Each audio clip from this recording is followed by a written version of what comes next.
Agora, esta noite, eu quero que você abra comigo no capítulo 22 do Evangelho de Mateus, e quero falar sobre o tema, uma cura para os problemas do coração.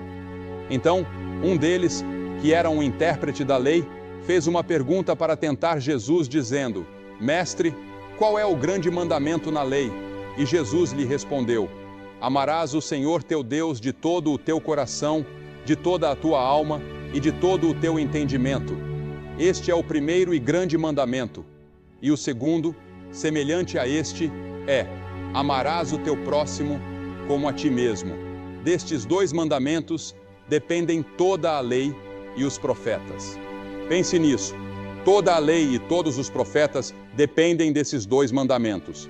Quero repetir a passagem das Escrituras para que você possa memorizá-la.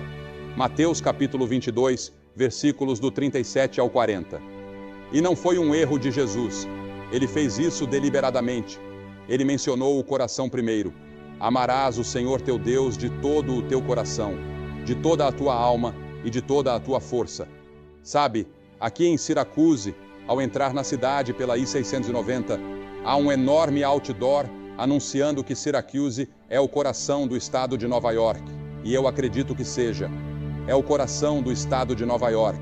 E o presidente Roosevelt, Franklin Roosevelt e Eleanor Roosevelt estavam associados mundialmente à região central de Nova York. E Bernard Baruch, que foi um dos grandes filósofos e conselheiros de 6 presidentes, além de um dos líderes judeus mais brilhantes do país. E um amigo meu certa vez foi questionado por Eleanor Roosevelt, que perguntou: se minha cabeça diz uma coisa e meu coração outra, qual eu devo seguir? E Bernard Baruch respondeu à senhora Roosevelt: siga seu coração. Veja, o coração é o centro da sua vida. Se você pensar no seu coração, no coração físico, ele bate cerca de 100 mil vezes a cada 24 horas. Ele se contrai 4.000 vezes por hora. Nosso sangue pesa cerca de 11 quilos e todo ele passa pelo coração a cada 4 minutos. Em Provérbios 23, 7, a Escritura diz: como um homem pensa em seu coração, assim ele é. Na Bíblia, o coração é mencionado muito além de ser apenas um órgão do corpo. Ele é considerado o centro das nossas emoções.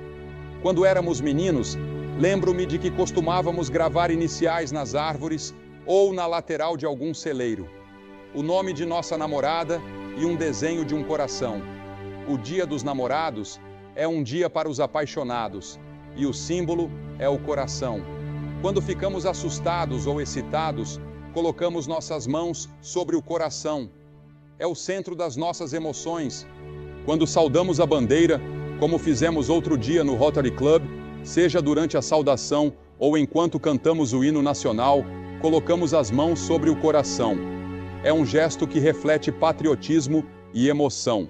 O coração também é o centro das ações decisivas. A Bíblia diz: diz o tolo, não em sua mente, mas em seu coração, não há Deus. E em Provérbios 4:23 está escrito: guarda o teu coração com toda a diligência, pois dele procedem as fontes da vida. O coração é o lugar tanto da crença quanto da dúvida. Cristo disse: do coração procedem maus pensamentos, homicídios, adultérios, prostituições, furtos, falsos testemunhos e blasfêmias. Mas há algo de errado com o meu coração, e há algo de errado com o seu coração. Nossos corações estão doentes por uma enfermidade que a Bíblia chama de pecado. Na Bíblia, o coração também é considerado a semente da vida. A Bíblia diz que o seu coração viverá para sempre. Pense nisso. Seu corpo vai morrer e será enterrado, mas seu coração, sua alma, seu espírito viverão para sempre. Daqui a 1000 anos, ele ainda estará vivo. Quando Deus olha para o ser humano, ele não vê a cor da sua pele, o tipo de roupa que veste ou sua posição social.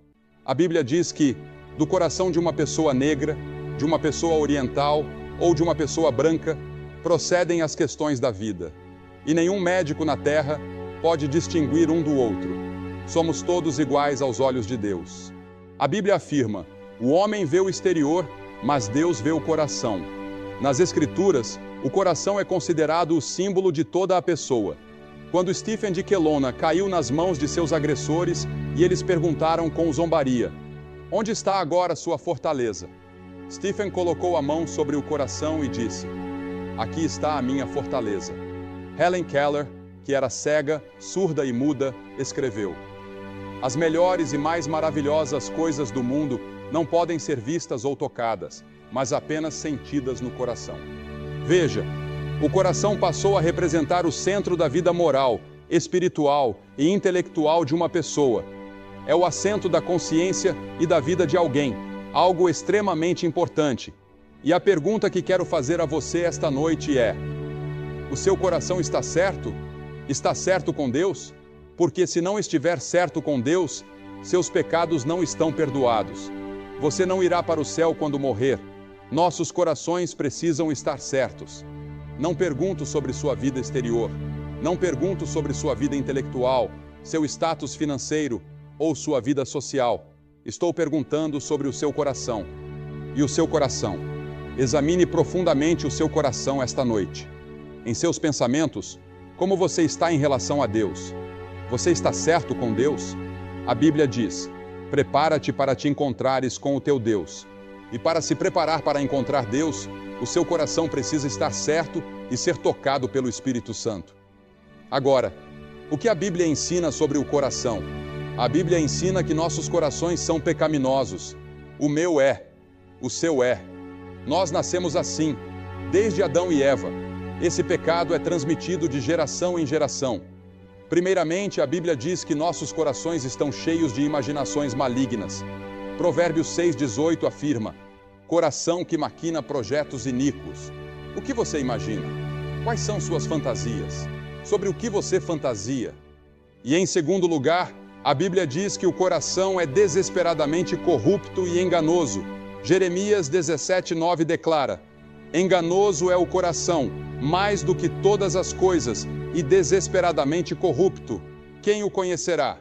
Esse é o seu coração. É isso que a Bíblia diz sobre o seu coração. É o que Deus pensa sobre o meu coração e o seu. A Bíblia também afirma que o coração está distante de Deus. Em Mateus 15, lemos: este povo honra-me com os lábios, mas o seu coração está longe de mim. Quantos de nós vamos à igreja e cantamos? Quantos de nós vamos à igreja e ouvimos o pregador? Quantos de nós, exteriormente, vivemos uma vida aparentemente boa, mas nossos corações estão longe de Deus?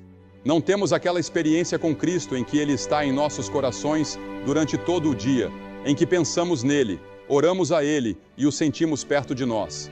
Mas deveríamos. Não estamos vivendo em nossos corpos e em nossas vidas o fruto do Espírito, que é amor, alegria, paz, bondade, fidelidade. E então a Bíblia diz que nossos corações são um tesouro de maldade.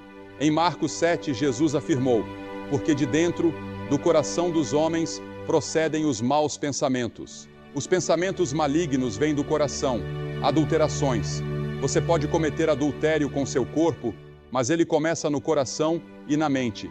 Fornicações, homicídios, furtos, cobiças, maldades, enganos, lascívia, inveja, blasfêmia, orgulho, insensatez, todas essas coisas, Jesus disse, vêm do coração. Portanto, a coisa mais importante no mundo para você, esta noite, é ter certeza de que seu coração está certo com Deus e de que você foi perdoado por todas essas coisas. E quantos hoje têm corações obscurecidos? Muitas vezes, fico absolutamente impressionado com a ignorância que vejo no mundo.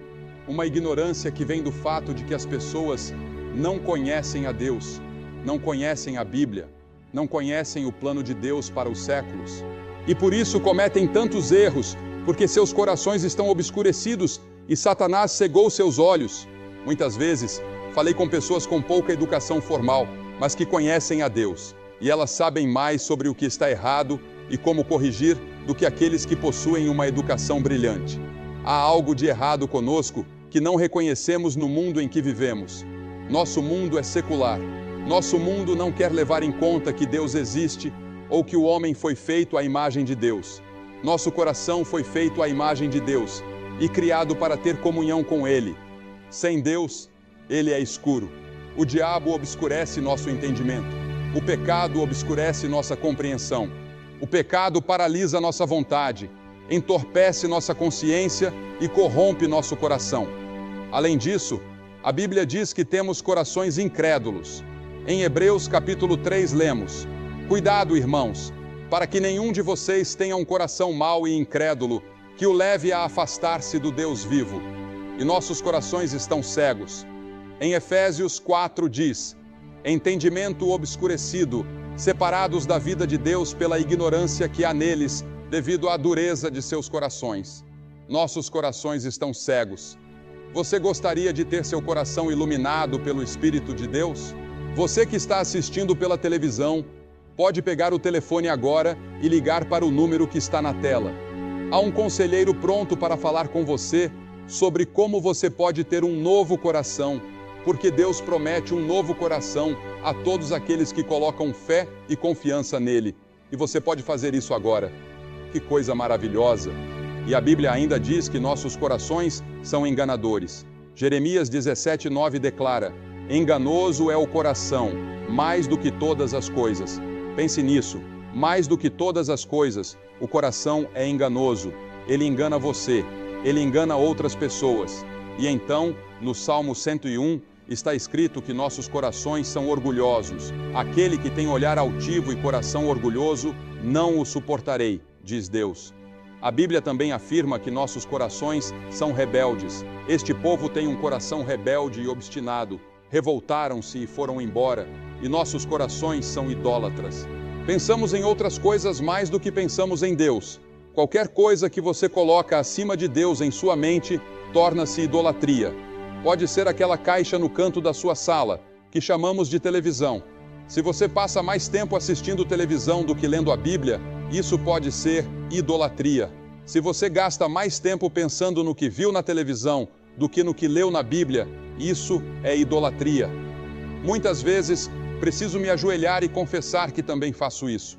E digo: ó Deus, purifica-me e perdoa-me. Passei muito tempo diante daquela tela esta noite. Deveria ter estado lendo e absorvendo tua palavra, orando pelas pessoas na África e em outras partes do mundo, onde há tanta fome, tantas pessoas sem teto, tanto sofrimento. A Bíblia também diz que nossos corações são de pedra. Em Ezequiel 36:26, Deus promete: tirarei o coração de pedra da sua carne. A palavra diz que nossos corações são duros, frios e estéreis. Esse é o seu coração. É isso que a Bíblia declara. Assim Deus diagnostica seu coração. Você vai ao cardiologista para obter um diagnóstico. Ele usa instrumentos, realiza testes de esforço, faz um eletrocardiograma ou um angiograma. Lembro-me da primeira vez que fiz um angiograma na Mayo Clinic, em Rochester, Minnesota. Estava um pouco nervoso. Deitado lá, disse ao médico. Havia vários médicos presentes. Quando vocês vão inserir aquele tubo e colocar o contraste no meu coração? Porque havia uma grande tela à minha frente. Ele respondeu: já está lá, olhe para a tela. Eu nem percebi quando fizeram. Havia pessoas que me deixaram nervoso antes, mas a experiência foi muito diferente do que eu imaginava. A Bíblia também diz que nossos corações podem se endurecer. Pense em Faraó. Outro dia, estava assistindo a um trecho do filme Os 10 Mandamentos. Estava passando em um dos canais e mostrava como Faraó endureceu seu coração.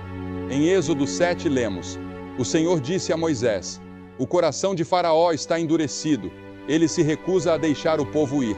Deus enviou 10 pragas para amolecer o coração de Faraó, e toda vez ele prometia que deixaria o povo de Israel sair do Egito, onde eram escravos. Mas Faraó não cumpria, ele endurecia o coração e quebrava suas promessas. Deixe-me dizer algo importante. A Bíblia adverte em Provérbios 29:1. O homem que endurece o pescoço, sendo muitas vezes repreendido, será quebrantado de repente, sem que haja cura. Em outras palavras, chegará o momento final em que você endurecerá o coração e tudo estará acabado.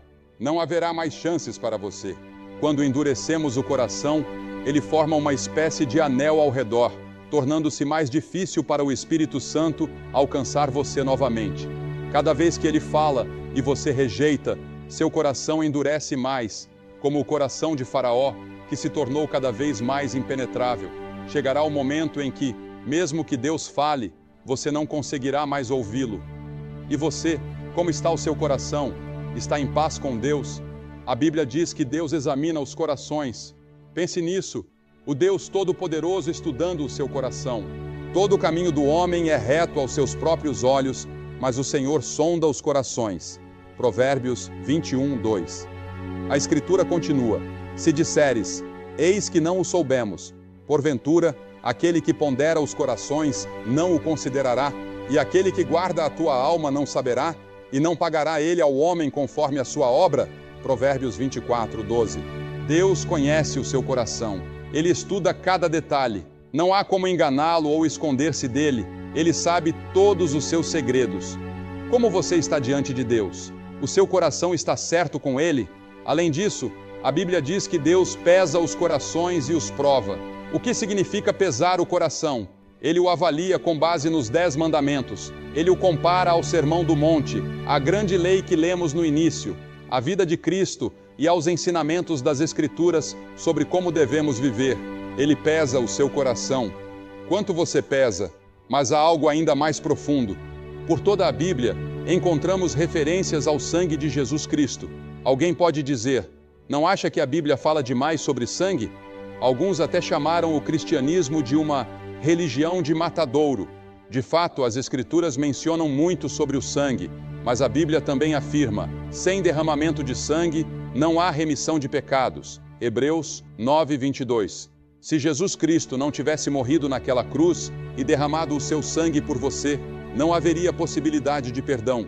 Isso significa que o coração dele sangrou por nós, e somente por meio desse sangue podemos ser purificados. A Bíblia também diz que Deus prepara os corações pelo Espírito Santo. Ele prepara o seu coração. O fato de você estar ouvindo esta mensagem agora já é resultado dessa preparação divina. Ele utiliza as experiências da sua vida para moldá-lo. Muitas das dificuldades e lutas que você enfrentou foram Deus preparando o seu coração. Como está escrito, do homem são as preparações do coração, mas do Senhor vem a resposta da língua. Provérbios 16, 1. Além de preparar, Deus também abre os corações. Em Atos 16, 14, lemos: e certa mulher, chamada Lídia, adoradora de Deus, estava ouvindo, e o Senhor lhe abriu o coração para atender às coisas que Paulo dizia. Que coisa maravilhosa! Deus prepara o coração, abre o coração e depois ilumina os olhos do nosso entendimento. Isso é graça divina. Deus age em nós, mesmo quando não percebemos, e o seu objetivo final é nos transformar para vivermos em comunhão com Ele. O seu coração está preparado para isso? Eu confiei que o palco me sustentaria. Isso é fé. E é dessa mesma maneira que você precisa confiar em Cristo. Confiar que Ele pode sustentar você, perdoar seus pecados e dar-lhe um novo coração. Você não precisa entender tudo, nem precisa ver para crer. A Bíblia diz, porque pela graça sois salvos, por meio da fé, e isso não vem de vós, é dom de Deus. Efésios 2:8. É Deus quem lhe dá a fé para crer. Você só precisa dar o passo. Primeiro, arrependa-se dos seus pecados. Reconheça diante de Deus que você é pecador, que tem falhado e que precisa de um Salvador. Admita que não pode mudar sua vida sozinho. Depois, confie em Cristo. Creia que Ele morreu na cruz por você, que o sangue dele foi derramado para o perdão dos seus pecados e que Ele ressuscitou, trazendo vida nova para você.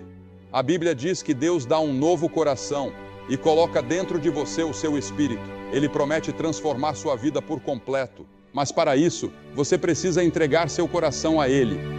Não é suficiente apenas frequentar a igreja, ser batizado ou confirmado, ou tentar levar uma vida boa. Essas coisas são importantes, mas não são o suficiente.